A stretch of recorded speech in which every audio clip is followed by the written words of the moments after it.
ሰበር ዜና የኢራን ፓርላማ ወሳኙን የሆርሙዝ የባህር ሰርጥ ለማዝጋት የቀረበውን ሐሳብ አጸደቀም።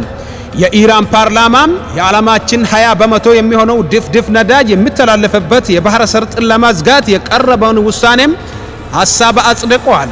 የፓርላማ ውሳኔም ተፈጻሚ የሚሆነው የኢራን መሪ አያቶላ አሊ ከሚኒ በሚያስተላልፉት የመጨረሻ ትዕዛዝ መሆኑን ተናግረዋል። 40 ኪሎ ሜትር ብቻ ስፋት ያለው የሆርሙዝ የባህር ሰርጥ የማዝጋት አደጋ ካጋጠመው በዓለም የነዳጅ ዋጋ ላይ ትልቅ ተጽዕኖ ሊፈጥር እንደሚችልም ተገልጿል።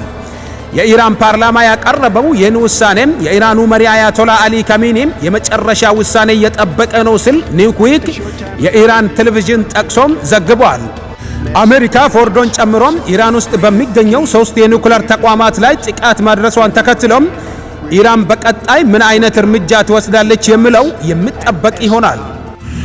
ቅዳሜ ዕለት ምሽት አሜሪካ በ3 የኢራን የኒውክሌር ተቋማት ላይ ያልተጠበቀ የአየር ጥቃት መፈጸሟን አሜሪካም በቀጥታ በእስራኤልና በኢራን መካከል እየተካሄደ ባለው ጦርነት ውስጥ አስገብቷታል።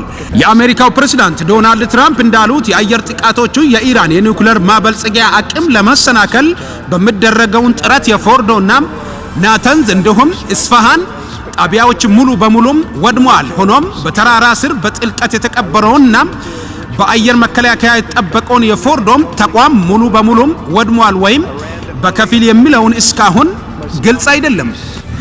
አልጀዚራ አረበኛ እንደዘገበው ዋሽንግተን ለቴህራን ስለ ጥቃቱ አስቀድማ ያሳወቀች ሲሆን የተጠቁ ጣቢያዎችም ባዶ እንደነበሩ የሚያመላክቱ መረጃዎች እየወጡ ይገኛሉ።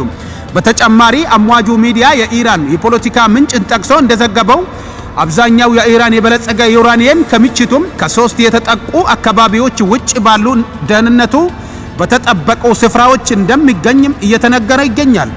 ይህ በእንዲህ እንዳለ ኢራን በአሜሪካ ጥቃቶች ላይ የመልሶ ማጥቃት ዛቻ እያሰማች ሲሆን እሁድ ዕለት በቀጠናው ያለው እያንዳንዱ አሜሪካ ወታደርና ዜጋ ህጋዊ ኢላማ ነው የሚል ማስጠንቀቂያም አውጥታለች።